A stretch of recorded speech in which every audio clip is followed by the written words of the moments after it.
To the newly baptized by Clement of Alexandria. Cultivate quietness in word, quietness in deed, likewise in speech and gait, and avoid impetuous eagerness. For then the mind will remain steady, and will not be agitated by your eagerness, and so become weak and of narrow discernment, and see darkly. Nor will it be worsted by gluttony, worsted by boiling rage, worsted by the other passions, lying a ready prey to them. For the mind, seated on high on a quiet throne, looking intently towards God, must control the passions. By no means be swept away by temper in bursts of anger, nor be sluggish in speaking, nor all nervousness in movement, so that your quietness may be adorned by good proportion, and your bearing may appear something divine and sacred. Guard also against the signs of arrogance, a haughty bearing, a lofty head, a dainty and high-treading footstep. Let your speech be gentle towards those you meet, and your greetings kind. Be modest towards women, and let your glance be turned to the ground.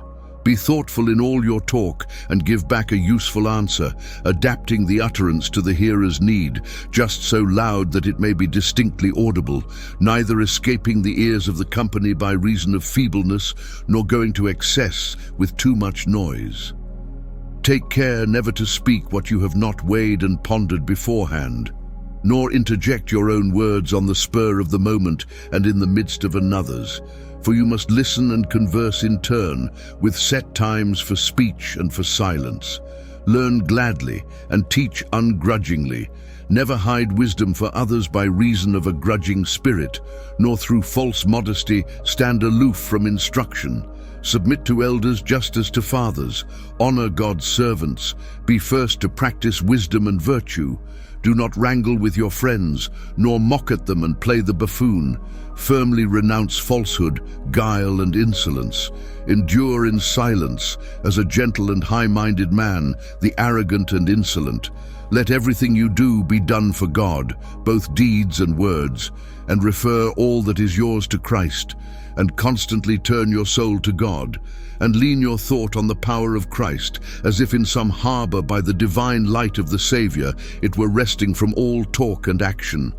And often by day communicate your thoughts to men, but most of all to God at night as well as by day.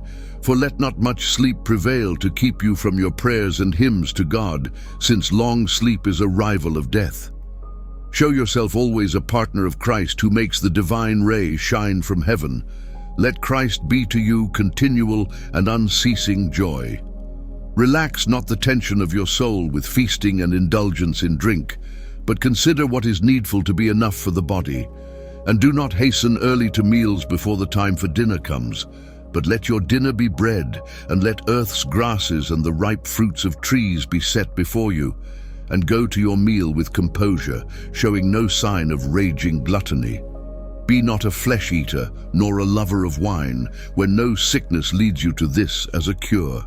But in place of the pleasures that are in these, choose the joys that are in divine words and hymns, joys supplied to you by wisdom from God.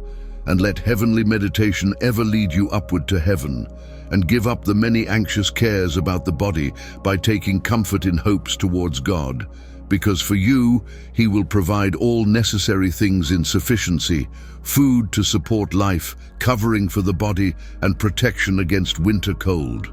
For to your King belongs the whole earth and all that is produced from it.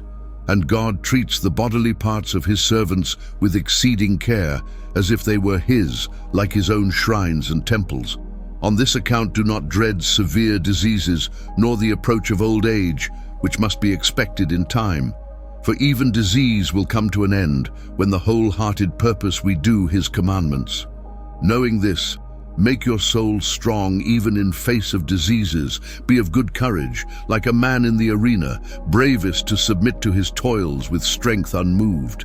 Be not utterly crushed in soul by grief, whether disease lies heavily upon you, or any other hardship befalls, but nobly confront toils with your understanding, even in the midst of your struggles, rendering thanks to God. since his thoughts are wiser than men's, and such as it is not easy nor possible for men to find out. Pity those who are in distress, and ask for men the help that comes from God. For God will grant grace to his friend when he asks, and will provide aid for those in distress, wishing to make his power known to men, in the hope that, when they have come to full knowledge, they may return to God, and may enjoy eternal blessedness when the Son of God shall appear and restore good things to his own.